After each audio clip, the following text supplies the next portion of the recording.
Sufi as a term that needs to be defined, because a lot of people claim to be Sufis that have nothing to do with Sufis. One of the Mauritanian scholars said, عاش بها القوم بخير عيشة فصيرت من بعدهم معيشة يدعى الذي يمشي عليه السارق وسارقها اليوم حزب هالك. That and he's talking about the Sufis. He said there was a people that lived the best life, the life of the Sufi. But afterwards they turned it into a livelihood. And they used to call the one who goes down that path a salik. Salik means you're on the Sufi path. He said, but today that group is Hizbun Halik. It's a sect that's going to be destroyed or perish. His point is that Sufism, like all the other traditions in Islam, became corrupted.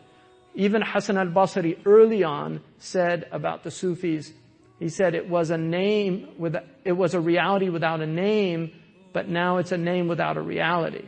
So the Sahaba were all Sufis without that name Sufi. And that's if you define Sufi to mean, Sidi Ahmed Zarruq in Qawaid al-Tasawwuf, he said there are more than 2,000 definitions of Tasawwuf. But all of them revolve around the fundamental definition, Sidq al-Tawajjuh ila-Allah, sincere inner directedness to God. So if you define Tasawwuf as sincere inner directedness to God, then it's a good thing. If you define it as something else, I don't know. So when people talk about the Sufis, if you go to the Muslim world, there's people that call themselves Sufis, and later they distinguish between Sufiya and Mutasawwifa. The Mutasawwifa were people that pretended to be Sufis. The Sufiya, and early on, the Muslims had positive things to say about Sufis. They were a group of people, the early ones were very much into zuhud, which is detachment from the world. They were called the bakka'un, the weepers, because they cried all the time.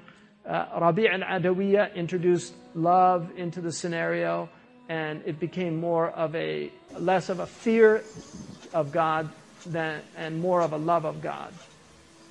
So, but Ibn Ashir, who died in 1040 in the Islamic period, in the 17th century, in the Christian era, Ibn Ashir, who wrote the textbook of North African, West African Islam.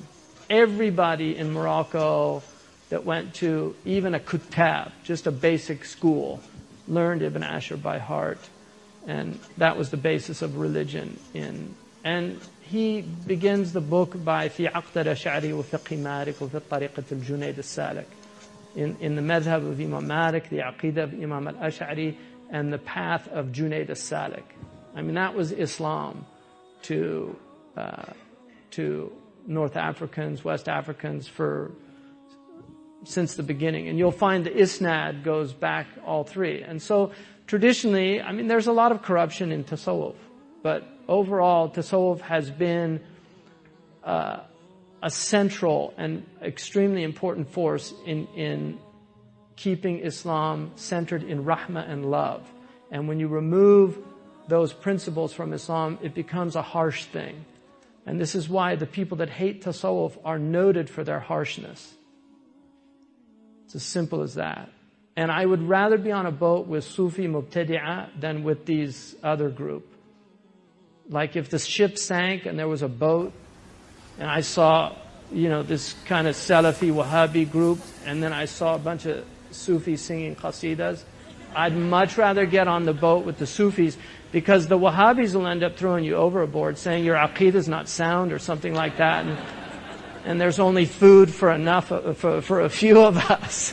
The Sufis, they'll just marhaban, come on, it's all good.